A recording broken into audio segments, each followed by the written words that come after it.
Hi guys, it is Betty Sakosha. I am an independent Stampin' Up! Demonstrator and the team leader for the Power of Positive Inking.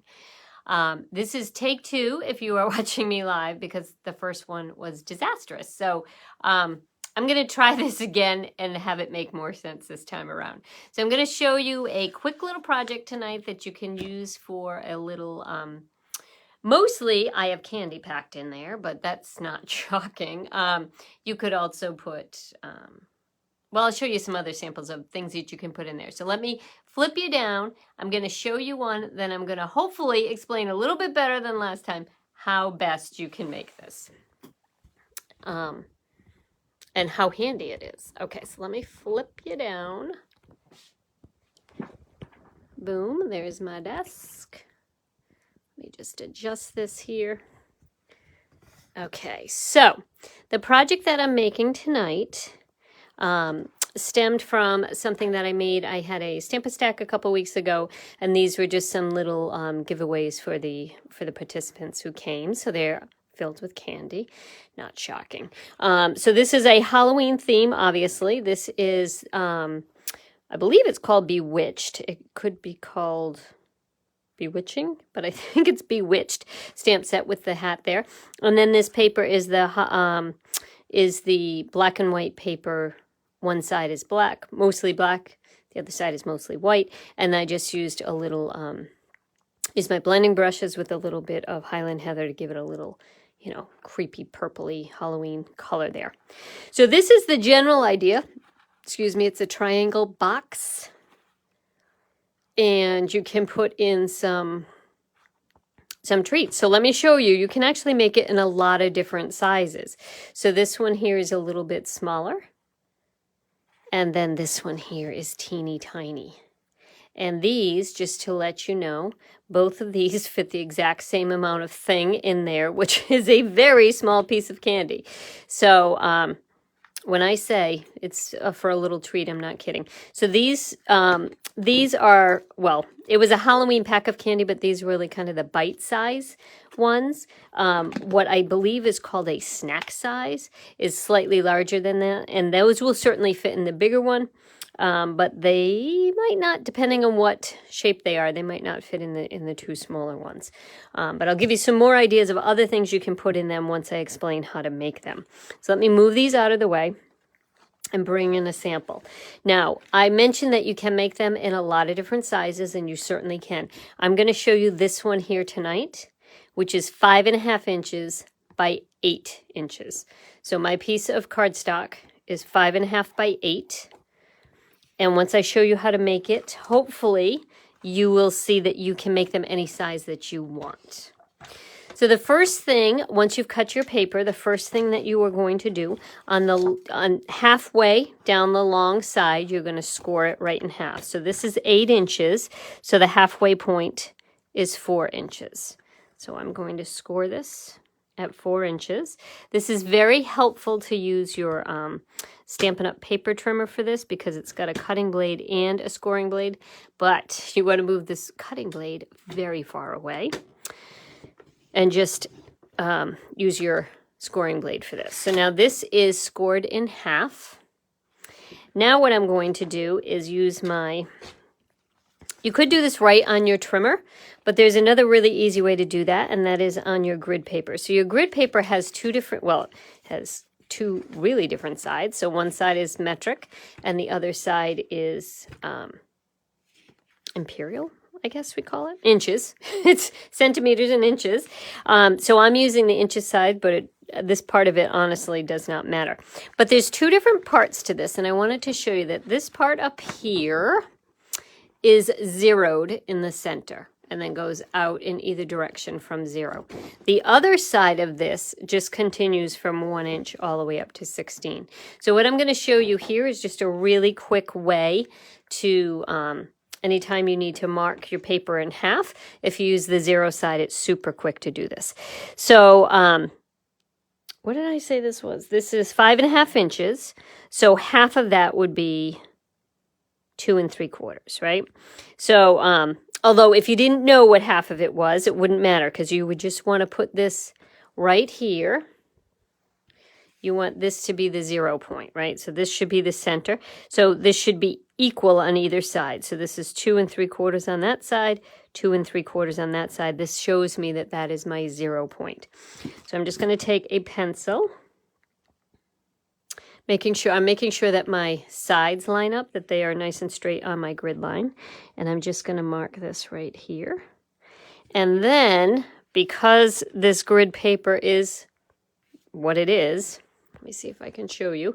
There's a bold line that runs right down the center, right at the 0 point. So holding it in the same spot, I should be able to come mark my halfway point at the bottom of the paper at the same time. So I've marked halfway up here and halfway down here. All right, then I'm going to bring back my paper trimmer, and I'm going to score from my halfway point tick mark there right up to my score line here. So I'm going to do this on this side, this side, this side, and this side. And that's it. It's incredibly easy to do. So I'm putting my tick mark right in my valley. And then I'm putting my score line in my valley. Let me see if I can show you that. Maybe not. It's hard to see with black paper. Perhaps this wasn't the best choice paper to use. But my tick line and my score line up in the valley of my paper trimmer. Then I'm just going to take my scoring blade and pull it down and do the same thing on the opposite side. So my score line and my tick mark, making sure that I'm just using my scoring blade. Then I'm going to turn it the opposite way and do exactly the same thing on the opposite side. So in the end, you should have 5 score lines on this. And I'm going to reinforce them for you so you'll be able to see. Okay, so for the moment, I'm going to put that aside, and I will show you where the score lines ended up being. So this one goes right across the center. These line up into a little peak here to make a triangle, and the exact same thing on the opposite side. Okay, so you now have basically your box. Skinny at the bottom, wider at the top. All right, now to decorate your box, we need to bring in some, well, you could decorate any way you want, but I'm going to use some DSP. So the size that I'm using is 2 inches because the top of this, no, excuse me, not 2 inches, 2 at 3 7/8 by 5 3/8, which basically, so let me just show you. So that basically covers half of the paper. And that's why I need 2 of these, so that you don't actually need 2 of these. You could just decorate the front, but I want to decorate both sides. So if you want to decorate both sides, you definitely need 2 that are the same size. This paper, you may be wondering, where's that paper from? This is from this Celebrate Everything huge pack of paper that is available for hostesses. It comes, you can find it in the back of the catalog, but it comes with a lot of different things. So a lot of different holidays. And then some just kind of some neutral things as well. So I'm using, obviously, the Halloween paper. Okay, now for this, I want to do the same thing where I find the midpoint. So because this paper is 7/8 of an inch, I need to make sure that it's lined up on both sides evenly, because I'm not doing that math. So that is, I don't know if you can see. You're going to have to take my word for it. But this is equal on both sides where the paper is. So I'm going to hold it there and I'm going to mark it. I only need to mark the top of it. I'm marking it with a pencil, so it's a little bit hard to see on black paper. But I have marked that center point right there. And I'm just going to cut both of these at the same time because I have confidence that I won't mess it up. Because I've already messed up tonight. How many times can that happen in one night, right? Okay, so I've got my paper together. If you are using directional paper, make sure that they're both going in the same direction. And make sure that direction is the right direction. So if it's directional paper, you obviously, or maybe not obvious, but you want your paper facing up. Okay, so I've got my tick mark. I can see my tick mark. It's hard for you to see, but my tick mark is right there. And then I'm just going to put the end, this little corner, right in the valley of my cutter. And I'm actually going to cut this time. I'm not scoring, I'm actually cutting. And then I'm going to do the opposite side. So I'm going to move my tick mark again to that valley. And then this tip to this corner to the valley as well. Okay, so now what you are left with is this. Okay, this is what we had originally. This is what we have now. And I have double paper here. So I'm going to, I don't know if you know, you probably do if you're a Stampin' Up! Fan, that our blends are unbelievable, our Stampin' Blends, and you can use them to color in a lot of different things. So in this case, I am going to color in all of my jack-o'-lanterns because I prefer, although I do like a good white pumpkin, don't get me wrong. I think they're really actually kind of cool looking, but for this particular, because they're jack-o'-lanterns, I don't know if I like white jack-o'-lanterns. I like white pumpkins. I don't know if that's a divisive issue. Leave me a comment and tell me what if you think that jack-o'-lanterns can actually be the white pumpkins or if they should be orange. Personally, I'm going to go with orange. And so I'm just coloring all of these in. Now, I didn't do it to begin with. Whoops. Kind of missed the big guy in the middle. How did that happen? What's nice about this is because the background is black, it sort of doesn't matter if I go out of the lines. But I've got this here. If you turn it over, I've got a mess on the back, which is why you want to cut your paper before if you want to use these more as accents, which is what I'm going to use here. So let me quickly just color these in. And like I said, this does not have to be so precise. Plus, I feel like anything Halloween-y doesn't really have to be so precise. I feel like the creep factor of Halloween allows you to, you know, go out of the lines, make sure things are not exact. That's what I think. The tip on my blender pen, or my blends here, my pumpkin pie blend, is kind of mushy. So I could and probably should be using the blunt tip of it. But it's quicker to do this, and because I don't have to, because it's black in the background, I'm not so worried about staying in the lines, so I'm just going to do that. All right. There we go. I think, well, that looks like a little pumpkin there, and that probably is pumpkin there, so I'll do that. Okay, so everything else are ghosts, so they're fine. Like I said, the back of it is pretty ugly, which is fine. Okay, so now I'm going to take my, you can see the shape that I'm working with. I'm going to glue this right down. I'm using green glue because, well, I always use green glue, and it's really forgiving. And when you're doing a project like this, forgiving is good. All right, so I did cut this 1/8 of an inch smaller than the actual front of this, which is going to give me a tiny little gap on either side, which I'm okay with. Now, if you wanted to, you could put this right like this here, right? Like that was this technically is the other part of this, but I actually want an accent piece. So I'm going to flip these over so that I'm using the crushed curry stripes to give me a little bit of an accent. But you could do it the opposite way if you so chose. But if you were going to do it this way, and if you were going to use blends, you definitely want to cut your paper before you start coloring. And I'll show you an example in the end of what happens if you don't. As it turns out, it comes out fine. Just not exactly how you thought it was going to be. Okay, so that is all glued on. Now I'm going to flip it over to the other side.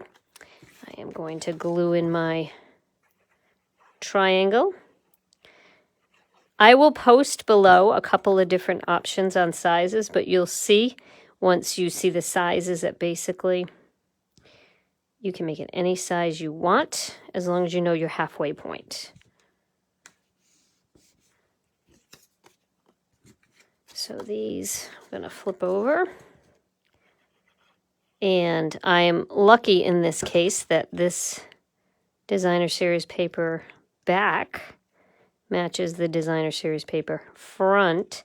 It's the same color. This little star on here matches the stripes that are on the back of the paper. But there's nobody that says you can't make your own design on the front. You could kind of make your own Designer Series paper or use completely different Designer Series paper. Okay, so this is good to go. It is going to dry quite quickly. And I'm going to show you how we can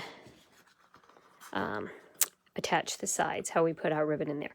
So you're just going to hold these two sides together, like so, and then you're going to bring in a hole punch. It can be any size hole punch that you need for your ribbon. But I'm looking for it to be even on this side and this side, or relatively even.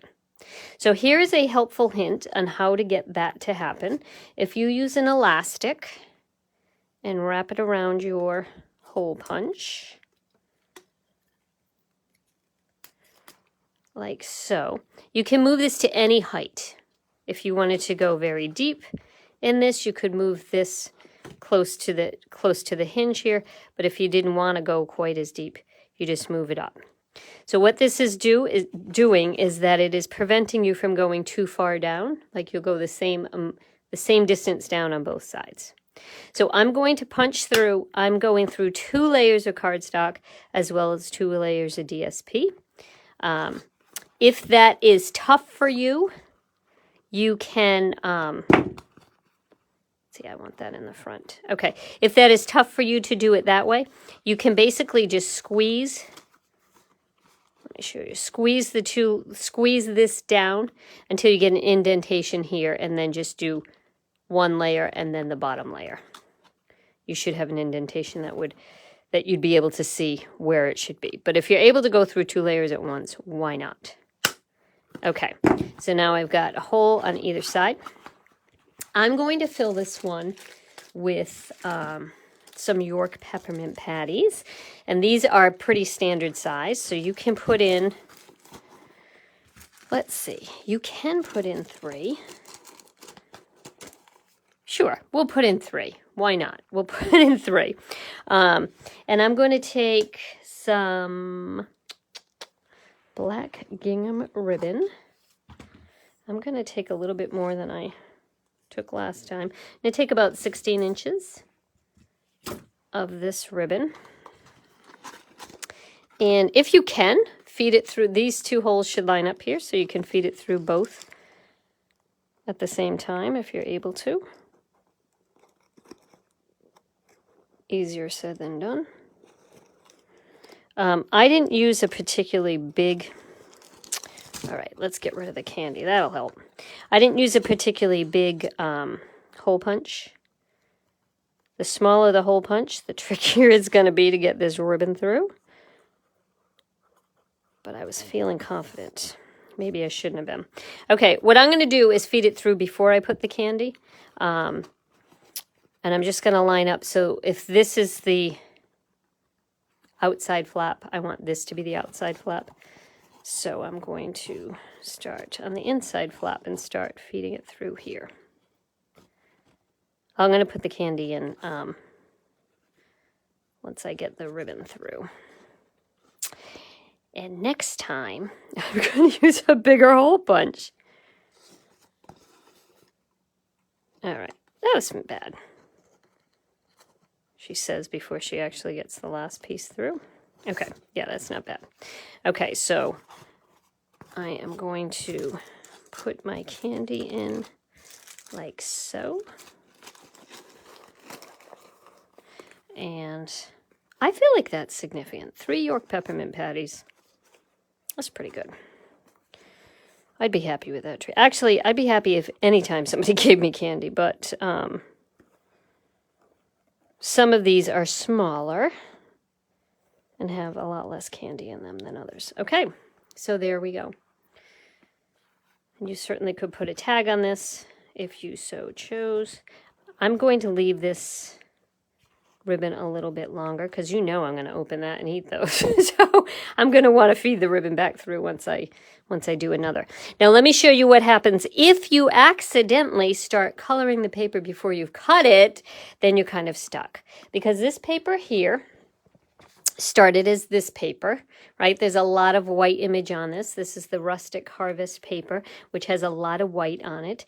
And I wanted it to have less white on it. I wanted it to be colored in more kind of traditionally that pumpkin-y kind of looking. So I started coloring it in before I cut the paper, which meant the back of this was really a mess. So I didn't have an option to use the back of it. So I said, all right, that's fine. I just continued to color the whole thing. So here's another option you could have. So it's not actually, you do want to cut it so that it, because you've got these score lines here, you just don't want to wrap it around there because it's not going to probably work great. Maybe it would. Maybe it would. You can try it. But for me, it was fine to cut it and put it together like that. All right, so that's that one. And then this paper here, also from the same pack of paper, started out like this, and I colored in some random, I colored in all the acorns and a couple of random leaves, leaving some white. And then the outside of this is the opposite of this paper. So that's just that other side. All right, so let me pull in, I have one more quick sample to show you here. This is another large one. This was with the Evergreen, I think it's called Evergreen Punch. You'll be seeing more on that coming shortly on my station. But I did that on both sides here. And I'll bring in the original, which was this one here, which only had one side. And certainly you can do that. Most things have a backside, so don't worry if your backside is not covered. Well, if it comes to this, you should be worried in general if your backside is not covered, but not when it comes to crafting. All right, so this one is from the same pack of paper.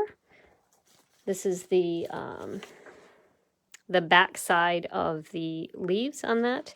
And then this one, same thing. This is the back side of it. And the front side of it is a black and white trees. And I just colored them in using the blends as well. Okay, so that's that. Let me flip you down. Okay, so I'm going to post the measurements that I used, but know that you can do anything with it. Once you have the general idea of what you're doing, you're just scoring it down the middle and then finding the midpoint and then scoring from the side and then scoring from the side. That's it. That's all you have to do to make this box, so you can make it any size that you need it to be. All right, I thought this could be helpful moving forward over the next few holidays that we have going. Certainly over Halloween, you can stick tiny candy in there and it feels more significant. You can stick Altoids in there. The small Altoids, they fit. They don't fit in the teeny tiny ones because it gets very narrow, right? They all get very narrow, but the tiny ones don't fit in the little packages that I made. But it's certainly in a bigger package. You can put in tea bags because they generally have a way to fold over. Or you could use the fancy tea bags that actually are already kind of, fancy. You can put in Ghirardelli squares. Those fit in there fine. You can put in, you can put in a lot. However, all the sizes that I've made here today do not fit a gift card. So I've got lots of other options for what you could do with gift cards, but the way I have designed this today, gift cards don't actually fit in there. But cash does. And Venmo. That works too. Okay, so that's it for today. If there's anything that you saw here that you definitely need, certainly reach out to me or to the demonstrator that brought you to this website, and she will take care of you. I'd be more than happy to help you if you don't have a demonstrator.